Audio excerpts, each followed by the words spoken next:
En 30 minutos, MF Economía e Inversiones y Radio 1000 te traen los principales temas económicos del mundo y de Paraguay con Economía a 1000.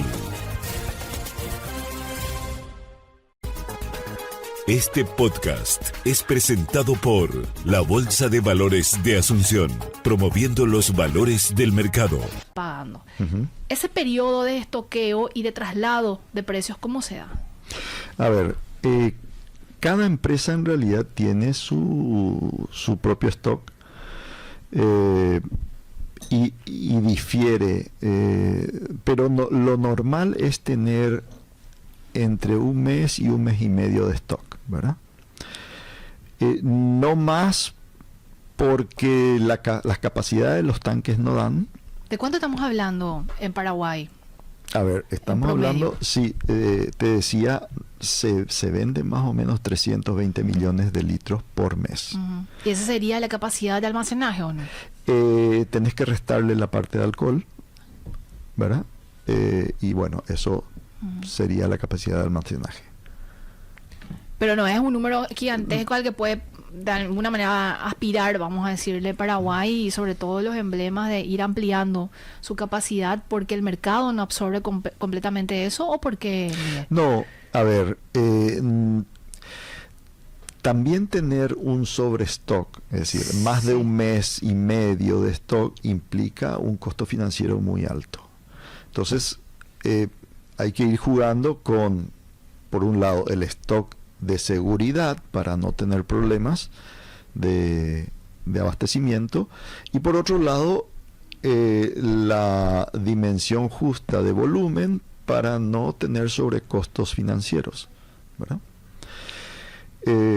Gracias a ese stock también en este momento estamos teniendo producto, porque como hablábamos antes fuera de micrófono, tenemos un problema importante ahora en el río Paraguay por los sedimentos que vienen del río Bermejo, y eso se va colmatando en un codo que tiene el río Paraguay al sur de Pilar, y tanto así que el fin de semana pasado, entre el jueves pasado y el lunes, se paró toda la navegación en ese punto para poder hacer trabajos de dragados para que empiecen a pasar de vuelta las barcazas el día lunes. Es decir, hubo 4 días que las barcazas, que se amontonaron barcazas sí, al sur del río Bermejo, y bueno, es un problema que, digamos, si no se toma con toda la seriedad posible, puede tiene ser un sus problema. impactos, claro. Sí. Sobre eso podemos ahondar un poquitito más después del corte, Miguel, porque evidentemente tiene sus implicancias que imagino el sector trata de absorber antes de trasladarlo al consumidor final, y cuanto menos manejable sea, evidentemente es como que va permeando, por decirlo de alguna manera, y sobre todo en los precios, ¿verdad? Podemos hablar sobre ese punto, las perspectivas también que se tiene a nivel de precios. Yo sé que también es como tener una bola mágica ahí de hacer como predicciones, pero la gente siempre quiere saber, ¿va a subir o no va a subir el combustible? Y otra cuestión me gustaría también abordar contigo, Miguel, sobre ir rompiendo esa dependencia de importar en demasía estos productos, y cómo ven ustedes del sector la transición, por decirlo de alguna manera, a más de biocombustible y todo lo vinculado a ese tipo de sector o segmentos. ¿Podemos seguir abordando? ¿Cómo no? ¿Te quedas hasta el final, Miguel? Sí, claro. Está bien. ¿Seguimos con? Seguimos con Miguel Bazán, presidente de la Cámara Distribuidora Paraguaya de Combustibles, CADIPAC. Vamos a un corte, Fabricio. Perfecto.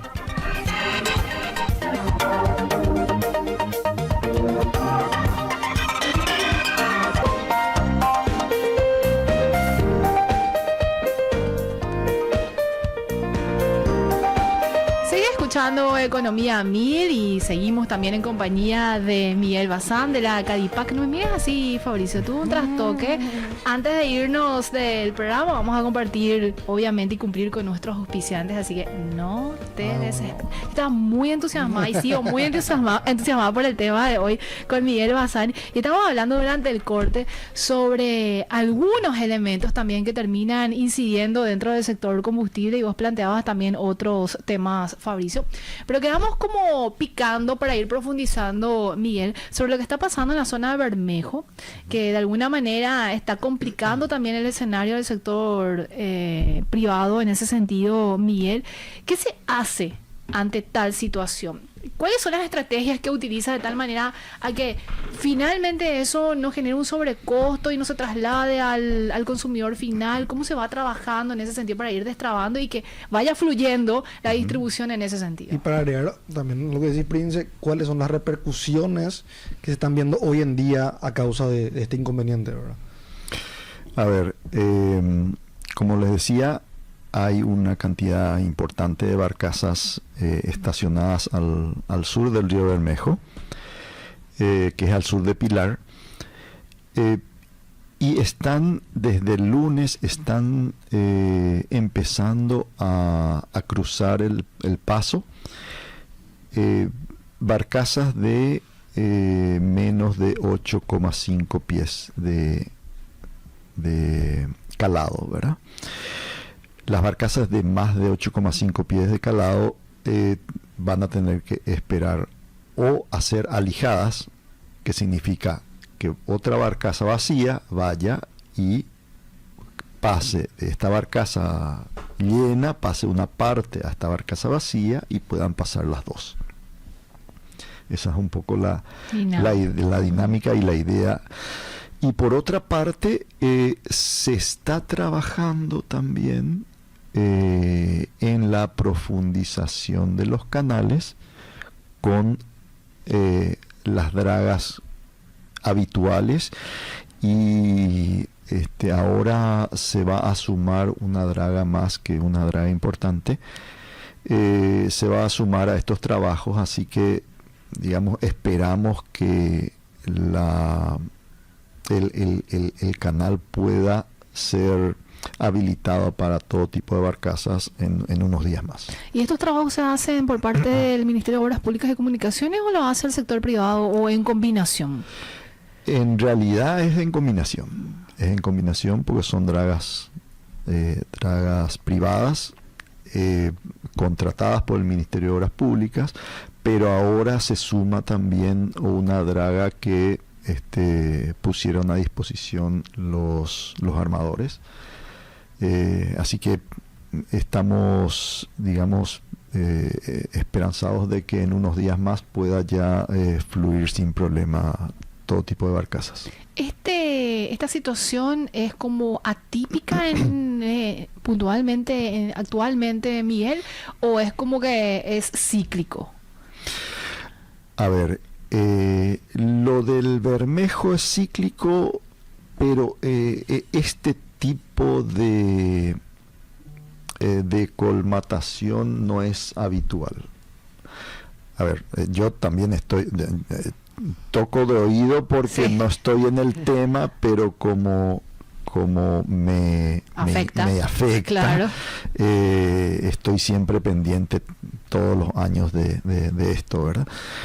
Y lo que vi es que este año fue bastante más importante todo el flujo de sedimentos que trajo el Bermejo por un deshielo importante en las montañas. El río Bermejo nace en la cordillera de los Andes, y hubo un deshielo importante, y la rapidez con que viene el río desde el deshielo es lo que está trayendo sedimentos más de lo normal, digamos. Esto no se está trasladando todavía en el costo final para el consumidor, reforzando lo que preguntaba Fabricio. ¿Están todavía pudiendo administrar, por decirlo de alguna manera, este escenario? Y sabiendo un poco también ¿Cuál es la repercusión que está pasando, que está ocurriendo ahora en el mercado a través de este incidente? Claro, a ver, hay problemas, digamos, hay algunas empresas que tienen más stock que otras, y en ese sentido, o sea, si bien en el mercado, en la calle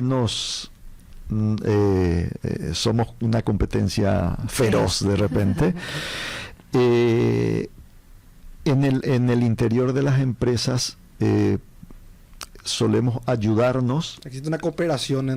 Cooperación, exacto. Entonces, el que no está teniendo, por un problema del río Bermejo, no está teniendo producto, le pide a otro que sí tiene, y que al llegar le compensa. O sea, gracias a esa cooperación se está teniendo productos suficientes en el mercado. Tengo varias aristas que quiero seguir abordando contigo, Miguel, y quiero irme un poco a ese escenario tan desastroso que tuvimos en algún momento del altísimo contrabando que se daba del lado argentino para Paraguay. Eso finalmente terminó y también incidió, vamos a decirle, en este aumento de comercialización que vienen registrando. ¿Cómo lo están viendo? ¿Les dio un gigante respiro, una recuperación? ¿O cuál es la observación o la opinión que tenés al respecto? Sí, correcto. Sí, era un desangre feroz. ¿La pérdida en cuánto más o menos rondaba?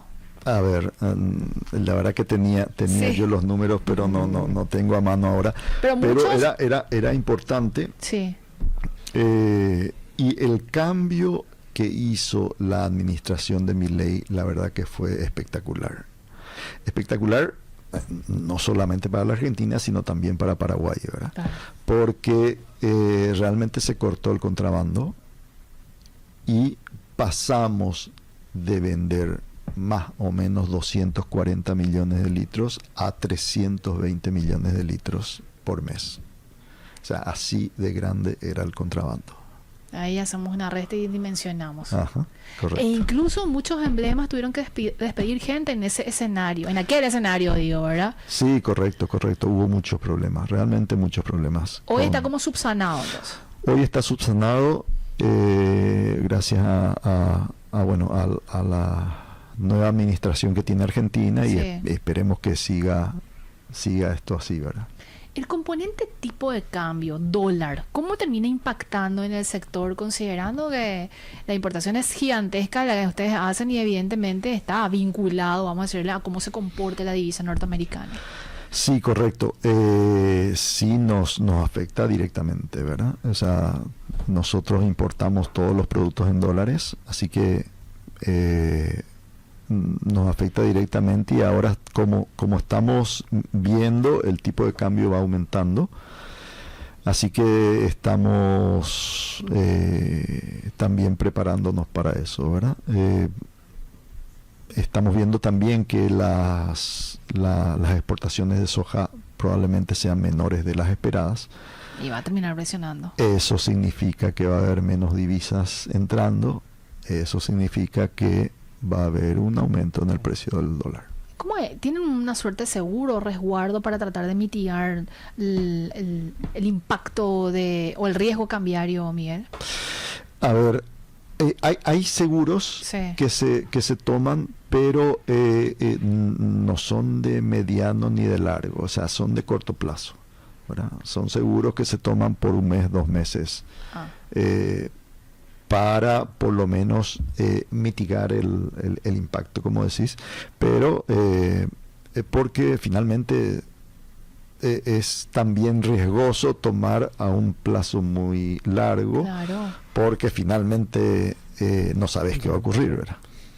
Tengo una pregunta bien básica, Miguel. ¿Cuál es la diferencia entre el petróleo Brent y el petróleo WTI? El WTI es un petróleo norteamericano, es el West Texas Intermediate, y el Brent es un petróleo más global. ¿Y cuál es el que más afecta en contexto nacional al Paraguay?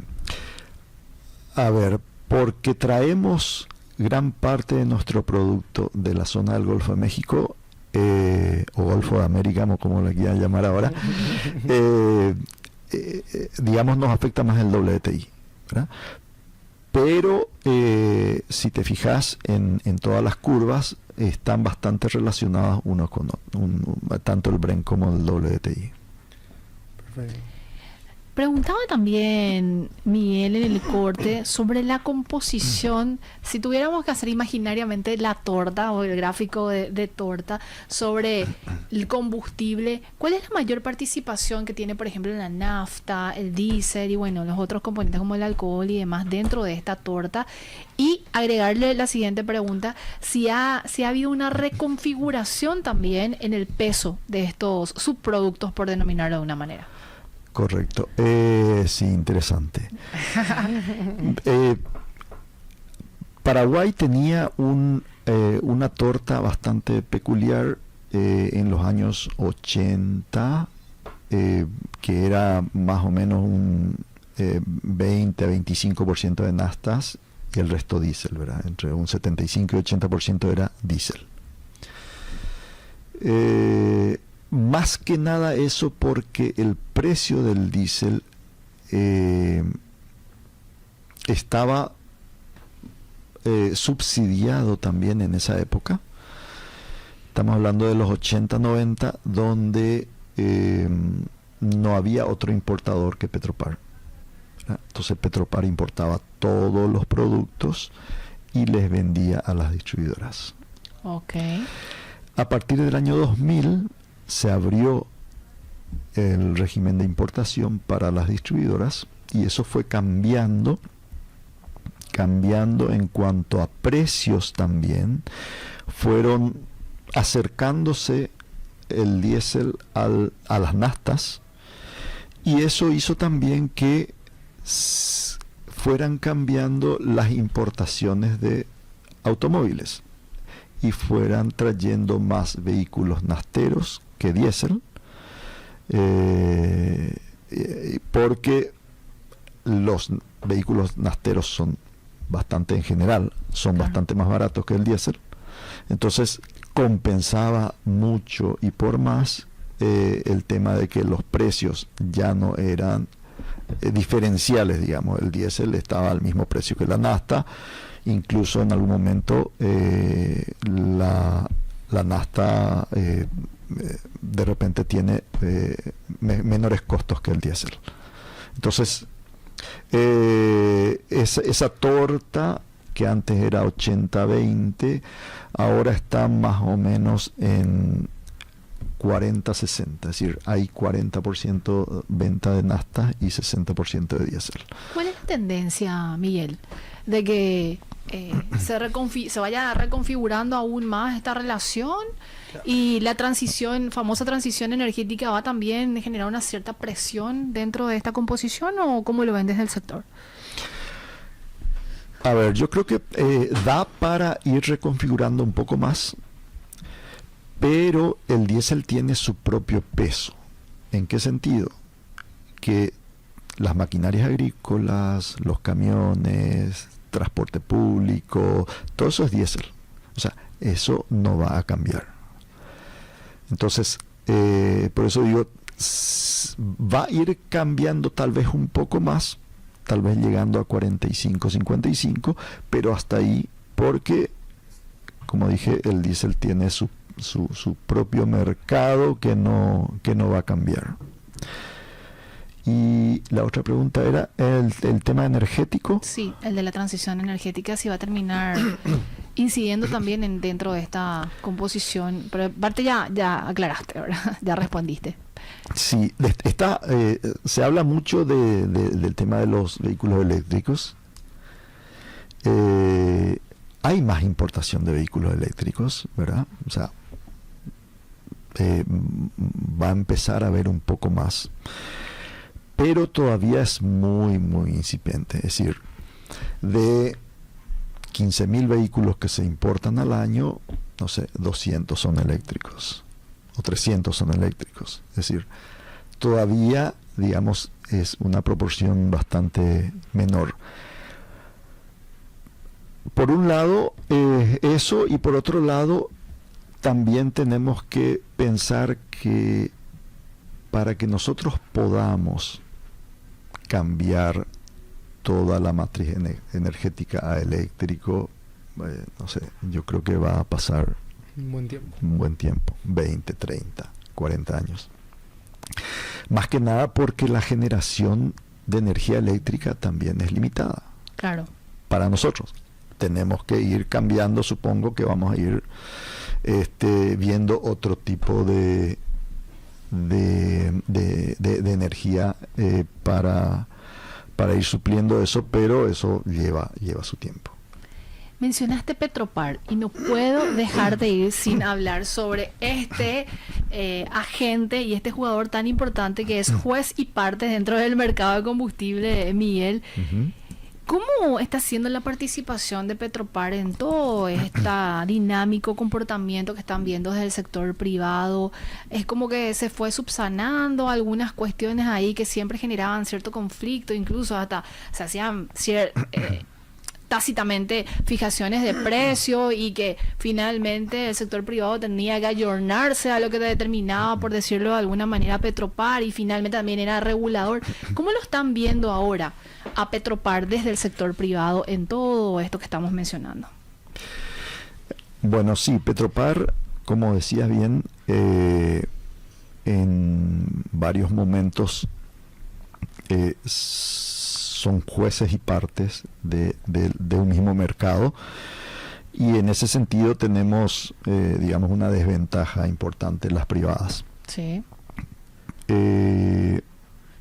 Como ocurrió a principio de esta nueva administración, que de repente hicieron tal vez precios no muy adecuados al mercado internacional, pero ahora, es decir, hace ya un tiempito, están ya tomando los precios internacionales como parámetros, como todos nosotros, ¿verdad? Así, y poder competir, digamos, dentro del mercado de una forma más sana. Petropar es un jugador importante, digamos, es uno de los líderes en volumen, junto con Shell y Petrobras y Copetrol, son los líderes en volumen. Así que siempre las decisiones que toma Petropar son decisiones que nos afectan siempre a todas las privadas y en general a la industria. ¿Cuáles serían las perspectivas que habría en este año para lo que vendría siendo el sector de combustibles? En términos de precios y en términos de cantidad y demás. Yo sé que yo decía, precios es medio difícil, sí, es como pero como estimaciones que van sondeando también ustedes del sector, ¿verdad? Obviamente sacando los shocks que se conocen y que terminan incidiendo y que vos mismo dijiste, ¿verdad? Hoy amanecemos de una forma y después, incluso horas después, se genera otro escenario. Podría ser bastante volátil, pero si por ahí tiene alguna idea o alguna, ¿cómo se dice esto? Algunas proyecciones que realizan. Una proyección. A ver, te contesto con una frase que me dio un amigo que está en el sector, que es parte de una multinacional de petróleo, con quien solemos hablar frecuentemente, y me decía, como multinacional nosotros tenemos nuestros expertos que siguen las informaciones minuto a minuto. Cuando nosotros le preguntamos cuál es la tendencia, me dan 10 referencias de por qué va a subir y 10 referencias por qué puede bajar. Entonces, al final, la decisión la tomamos nosotros, sí, pero es así. La tendencia ahora mismo, a ver, la agencia internacional, la agencia norteamericana de petróleo habla de que no hay suficiente demanda. La OPEP más habla de que la demanda va a aumentar.